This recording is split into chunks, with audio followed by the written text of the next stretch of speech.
அன்பார்ந்த வலம்புரி YouTube channel நண்பர்கள் அத்தனை பேருக்கும் என்னுடைய பணிவான வணக்கத்தை நான் தெரிவித்துக் கொள்கிறேன்.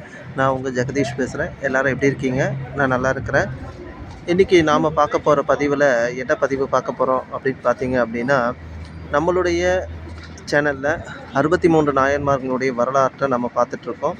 அந்த வகையில் இன்றைக்கி நாம் பார்க்க போகிற நாயன்மார் யாருன்னு பார்த்தீங்க அப்படின்னா, ஆனாய நாயனார் அப்படின்றவருடைய வாழ்க்கை வரலாறு. அந்த நாயன்மாருடைய வாழ்க்கை வரலாறும் அவருடைய மகத்துவத்தையும் தான் நம்ம இந்த காணொலியில் பார்க்க போகிறோம்.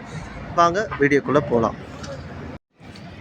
63 நாயன்மார்களில் இப்போ இருக்கிற இந்த ஆனாய நாயனார் அவர்களை பற்றி நாம் பார்க்க பொழுது பார்த்தீங்க அப்படின்னா, இந்த ஆனாய நாயனார் அவர்கள் ஆயர்குல அந்த வகையில் வந்த குல வம்சத்தை சேர்ந்தவர் தான். இவர் பார்த்தீங்க அப்படின்னா, ஆயர் குலம் அப்படின்னாலே கண்ணனை வழிபடுபவர்கள் அப்படின்னு தான் அர்த்தம். கண்ணனை வழிபடுபவர்கள் அப்படின்ற பட்சத்தில் இவர் கண்ணனை வழிபடாமல் தன்னுடைய மனதிற்கு ஏற்ற சிவபெருமானை வழிபட்டு வருகிறார். சிவபெருமானுடைய வழிபாடு அப்படின்னு சொன்னால் அவருடைய திருநீற்றை தன்னுடைய நெத்தியில் அணிஞ்சு அவர் சிவபெருமானே எல்லாமாக காட்சியளிக்கிறார் அப்படின்னு சொல்லி சிவபெருமானையே மெய்மறந்து ரசிக்கக்கூடிய, மெய்மறந்து பாடல்களை இயற்றக்கூடிய தன்மை படைத்தவர் இந்த ஆனாய நாயனார். இந்த ஆனாய நாயனார் பார்த்திங்க அப்படின்னா, இவருடைய குலத்தொழில் எது அப்படின்னு பார்த்திங்கன்னா, ஆயர்பாடிக்கு அதாவது ஆயர்குல தொழிலே பார்த்திங்க அப்படின்னா மாடு மேய்த்தல் அப்படின்னு தான் சொல்லுவாங்க. அந்த மாடு மேய்க்கிற தொழில் தான் இவருடைய தொழில். இவர் என்ன பண்ணுவார், டெய்லியும் தினமும் பார்த்திங்க அப்படின்னா ஆயர்குலத்திலேருந்து அங்கே இருக்கிற மாடுகளை, பசுக்களை மேய்ப்பது தான் இவருடைய அன்றாட வாழ்க்கை முறையாக இருந்திருக்கிறது.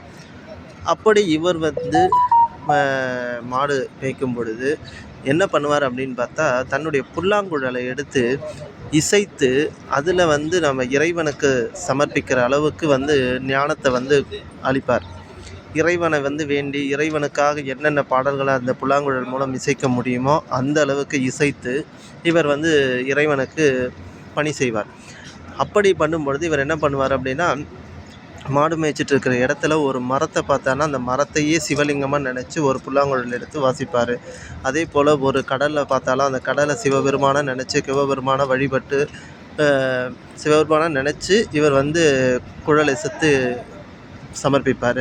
அதே போல் ஒரு அருவியை கண்டார்னாலும் அந்த அருவியும் லிங்கமாக நினச்சி குழல் இசைத்து பண்ணக்கூடியவர். இப்படி பண்ணும் பொழுது இவருடைய இனிமையான இசை பார்த்திங்க அப்படின்னா எல்லாரையும் மயக்கக்கூடிய இசையாக இருக்கும். அது மனிதர்கள் மட்டுமல்ல, விலங்குகள், தாவரங்கள், பூக்கள், செடிகள், மலை அருவிகள், கடல் அலைகள், சின்ன சின்ன உயிரினங்கள் எல்லாத்தையுமே வசீகரிக்கக்கூடிய ஒரு இசையை இவருடைய புல்லாங்குழல்லேருந்து வாசிப்பாராம். அந்த அளவுக்கு இவருடைய இசை அவ்வளோ சிறப்பாக அமைஞ்சிருக்கும்.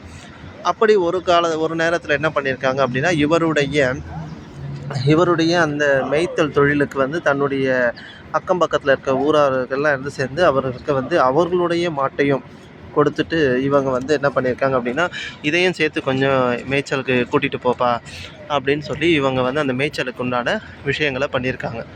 அப்படி வரும்பொழுது இவர் என்ன பண்ணியிருக்கார் அப்படின்னா, இவர் ஒரு ஒரு ஒரு பாடலை, ஒரு பஞ்சாட்சர மந்திரத்தை இவர் அந்த குழலில் எடுத்து இசைச்சிருக்கிறார்.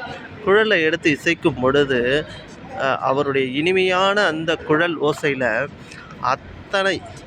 அத்தனை நிகழ்வுகளும் அப்படியே ஒரு நிமிஷம் ஸ்தம்பிச்சு போச்சு.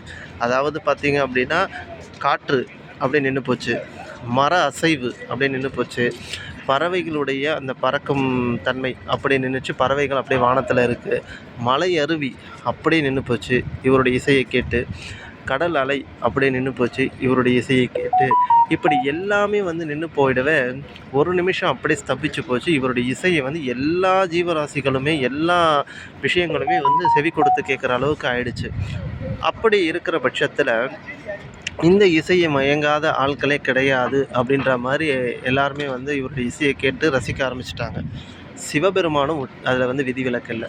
அம்பாளும் சிவபெருமானும் வானத்தில் காட்சியளித்து, உங்களுடைய இசையை நான் மயங்கி இருக்கிறேன், அதனால் ரொம்ப சிறப்பாக இருக்குது, என்னுடைய அடியவர்கள் வரிசையில் நீயும் இணைவாயாக அப்படின்னு சொல்லி இவருக்கு ஆசீர்வாதம் பண்ணி ஆனாய நாயனார் அப்படின்னு நாயன்மார்களில் ஒருத்தராக இவர் இணைஞ்சிட்டார்.